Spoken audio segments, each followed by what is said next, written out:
That's right. The liabilities are completely unfunded. They're paid. Okay. They're paid as you go, as they're incurred. So the liability, even though it's a decrease, it's not like that. There's cash sitting there backing those liabilities. That's the only point I wanted to make. Thank you. Appreciate the clarification. Thanks. Okay. Well, thank you very much. You're welcome. Appreciate your report. I would accept a motion on this to receive and file. I'll move. Moved by Public comment. Pardon me. Yes. If there is anyone wishing to speak to this item, please come forward.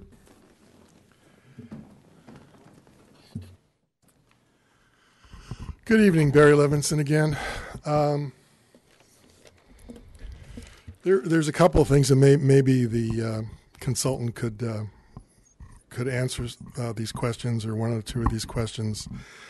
In looking at attachment number 2, I'm reading a third paragraph where they're explaining how they prepared the report. I'll just read it. It's very short. In preparing our report, we relied without audit on information, some oral and some in writing, supplied by the city's staff. And then at the end of the paragraph, it says, if any of this information as summarized in this report is inaccurate or incomplete, the results shown could be materially affected and this report may need to be revised. I'm not surprised that the report is not an audited report. I don't think that's unusual. But I find it a little unusual, and would like to know why, in preparing such a voluminous report, that the city staff couldn't provide the consultant with all written information on that makes up all the assumptions and all the information from the city. I find it troubling that they would accept oral information to base this report.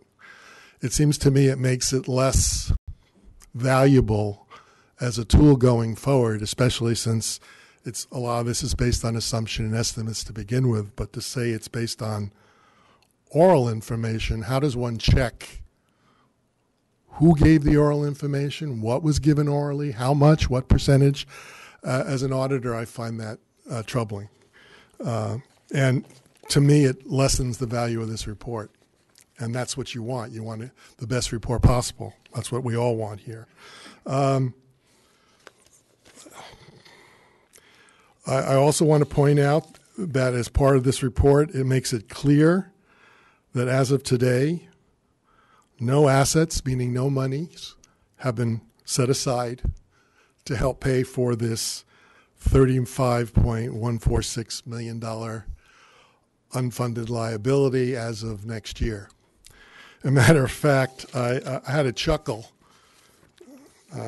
Excuse me, I didn't mean it at anybody's expense, but it did seem funny that it said that in December in the report, in December, City Council authorized the first transfer of $50,000 into the trust fund at the close of fiscal year 2016-17, which means it hasn't been done yet, but they're authorizing a $50,000 transfer.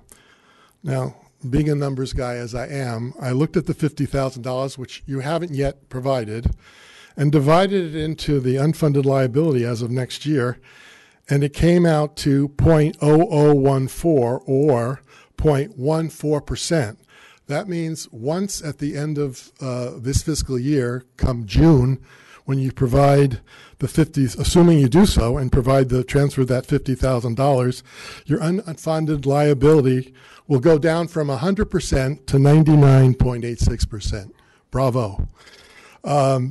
The other thing that I'd like to say is, obviously this is being done because there's a requirement now, GASB 75, that rather than a footprint or a note in a financial statement, which other than geeks like myself would never look at, or maybe some large investors might look at it, but the average person, even if they're looking at a financial statement, are not going to read the footnotes.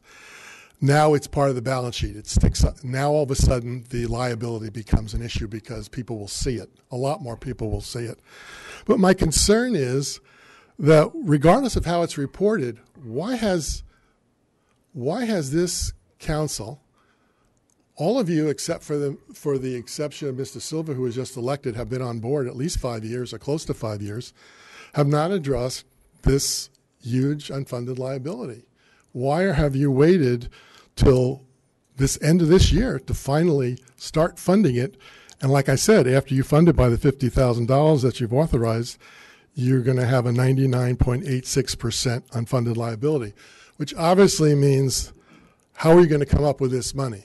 I would like to know what thoughts you have as to how you're going to make up this tremendous unfunded liability. One last real quick point, just a sentence.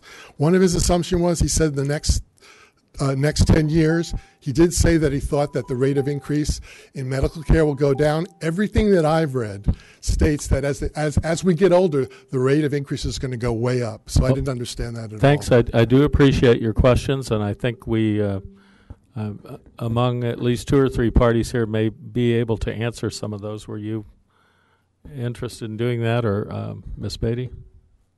Could I address the Please. Please. Sure. So, I just wanted to address the, some in oral and some in writing and what we did. Basically, we go through an extensive process with the city in gathering the data and other information and plan provisions. It's written. It's detailed. We've been done this for about 10 years now, and the reason why we have some oral and some in writing is that with every valuation, when you're going through the process of gathering both the data and verifying the provisions, there's always going to be some sort of clarification. Say, well, can you just clarify this to make sure that we understand exactly how this is working? And so sometimes that does come via a phone call, in which case we document it in our files. So that's kind of the oral part. It's a very small part.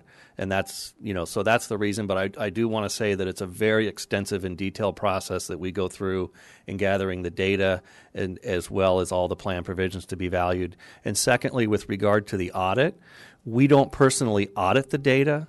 We're not auditors. We collect the data. We review it for reasonableness. We compare it to the prior year's data, and we reconcile it to make sure that there's no unreasonable or unusual changes. And if we do see them, we have many conversations with city staff about them to make sure that we understand the changes. And finally, the report, because you do have an auditor who audits your financials, that auditor is responsible for auditing our report and our work, so our report will get audited. So the fact that it hasn't been audited yet, it doesn't mean it won't be. It will be before your final financial statements are reported. So I just wanted to address you with that. Thank you for your response. I had one question involved. What is the annual cost of using the outside consultant for this? I know it went up this year because we had the new requirements. So it's about $24,000 for this presentation. That includes all the evaluation and for John to come down for this presentation. Great, thank you. And we did add the additional component in this year to do the analysis and to prepare for the reopener on medical insurance, which isn't a continuing cost. We anticipated it as a one-time cost. It was every 2 years, plus every year. Got it. Joe Imbriano, based on what you plan on contributing towards this nightmare, we're all going to be dead by the time you actually put a dent in it or finish it off. I don't know what kind of math you guys are capable of calculating, but it's about 70 years worth.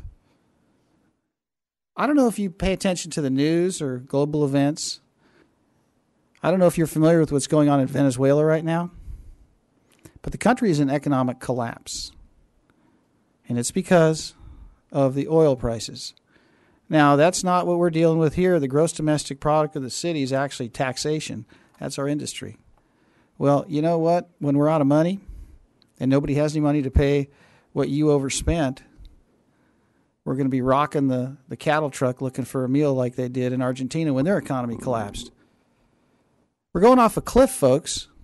And it's amazing because all your heads are down when Barry's up here asking questions, talking.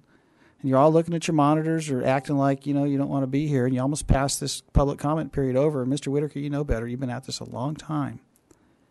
This is a very serious problem.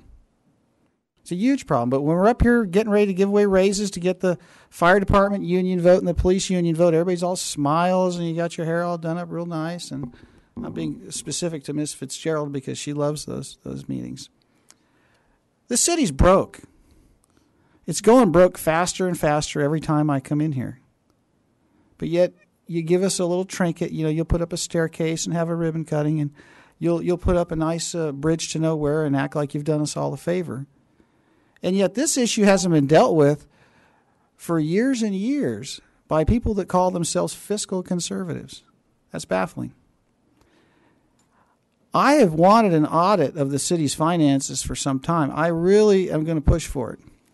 And I don't think anybody in the city is capable of performing it because I don't think I can trust you. And I make that statement based on your track record, which is one that has, in my opinion, abandoned its fiduciary responsibility. How did we get in this mess? We owe hundreds of millions of dollars of promises. And what do we have in a way of making sure that they're paid? That's a really good question. Is Argentina circa 1983 or Venezuela circa 2016 going to come to Fullerton? Or is it going to come to all of our communities? Because what we've done is we've created a circus. And the ringleaders are the unions, and you're the circus animals. And you get to fool everybody, entertain everybody come election time. And when municipal business comes up for consideration, you get to talk real neat and act like you're on our side. But in reality, you all work behind the scenes synergistically to make sure that the people that put you here get their way so you can come back for a couple more years and maybe go up the ladder a few more rungs and do this at a higher level with more damage to the taxpayer. I'm at a real loss for words as to the level of incompetency that I see with the condition of our infrastructure, with our finances, and with all of the so-called conservative and concerned liberal and this amalgamation of politics in this community. And all we got is a bunch of potholes and a bunch of bills and a bunch of people that don't want to take responsibility. And when it comes time to actually have a discussion about this, we want to act like, well, it's just a receive and file. We don't need to talk about it. And this is just a small portion of the nightmare, because the real nightmare is the pensions. And nobody's changed anything. You keep giving away the farm in a 3-2 vote every time, and you politically engineer as such that 3-2 majority remains in place. I don't want to see Venezuela come to Fullerton. I don't want to end up in a situation where it takes a sack of beans to get a sack of rice, because nobody in Fullerton can grow a sack of rice to get a sack of beans. If our monetary system collapses because of all this kind of behavior, we're all going to be in deep doo-dah, folks. Open your eyes.